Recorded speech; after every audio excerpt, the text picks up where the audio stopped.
આમોદમાં કોંગ્રેસનું અનોખું વિરોધ પ્રદર્શન, કથિત લઠ્ઠાકાંડ મામલે સરકાર સામે રોષ.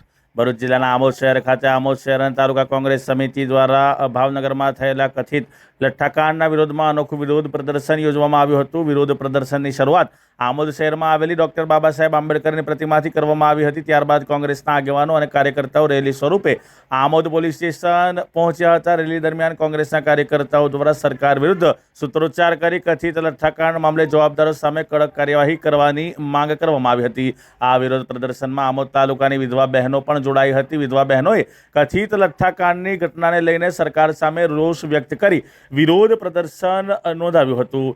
આ વિરોધ પ્રદર્શનમાં મોટી સંખ્યામાં લોકો જોડાયા હતા. વિરોધ પ્રદર્શનમાં ભરૂચ જિલ્લા કોંગ્રેસ પ્રમુખ રાજેન્દ્રસિંહ રાણા, આમોદ તાલુકા કોંગ્રેસ પ્રમુખ નરેન્દ્ર પટેલ, આમોદ શહેર કોંગ્રેસ પ્રમુખ મહેશ પટેલ, પૂર્વ ધારાસભ્ય સંજયસિંહ સોલંકી, પૂર્વ ધારાસભ્ય કિરણસિંહ મકવાણા, આમોદ નગરપાલિકા પ્રમુખ મહેન્દ્ર દેસાઈ, નગરપાલિકા કારોબારી અધ્યક્ષ ઉમેશ પંડ્યા, ઉપપ્રમુખ સાજિદ રાણા, યુથ કોંગ્રેસ પ્રમુખ કેતન મકવાણા, કોંગ્રેસ આગેવાન મહેબૂબ કાકુજી સહિત કોંગ્રેસના આગેવાનો અને કાર્યકર્તાઓ મોટી સંખ્યામાં ઉપસ્થિત રહ્યા હતા.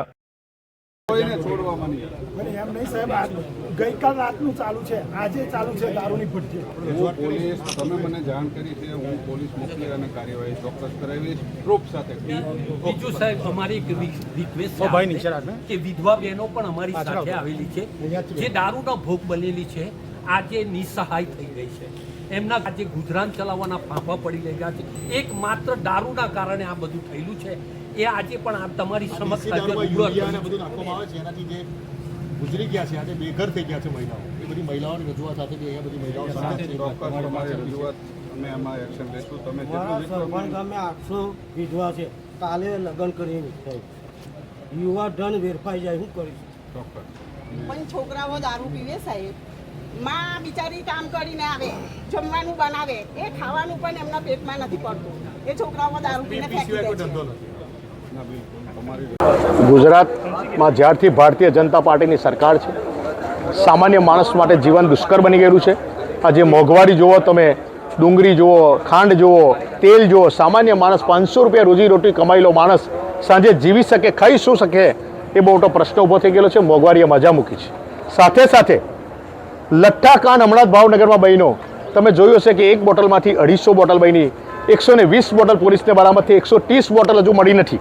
તો 130 બોટલ ગુજરાતના કયા ખૂણે છે? 130 પરિવાર હજુ બરબાદ થવાના છે. દુઃખની વાત તો એ છે કે જ્યારે પહેલો માણસ પકડાયો અને તરત જો એક્શન સરકાર આવી ગઈ હોત તો આજે બીજા 10 કરતાં વધુ લોકોના મૃત્યુ થયા છે, એ લોકોનો પરિવાર બચી ગયો હોત. ત્યારે ખોટો દારૂ, ખોટી એક બોટલમાંથી 250 બોટલ કરી અને જે લઠ્ઠાકાંડ કરેલો છે એની સામે આ બુટલેગરોને ઊભા કરવામાં ભારતીય જનતા પાર્ટી દ્વારા જ ઊભા કરવામાં આવેલા છે. જ્યારે જ્યારે ચૂંટણીઓ આવે છે ત્યારે વિરોધ પક્ષના ઉમેદવારોના ફોર્મ કઈ રીતે ખેંચવા, કઈ રીતે એમને દબાવવા, એના માટેના આ બુટલેગરોને ફૂલ પ્રોત્સાહન આપવામાં આવે છે. પોલીસ દ્વારા એમને પ્રોત્સાહન કરવામાં આવે છે સરકાર થ્રુ. ત્યારે એના વિરોધમાં આજે આ જે કંઈ બનેલું છે, આ સરકારને 1 મિનિટ રહેવાનો અધિકાર નથી. આ ગાંધી સરદારની ભૂમિ છે. હર્ષભાઈ સંઘવી ડાન્સ કરી રહ્યા છે જ્યાં જ્યાં થાય, પણ ડાન્સ કરવાનો નથી. આ તમારે સરકાર ચલાવવાની છે.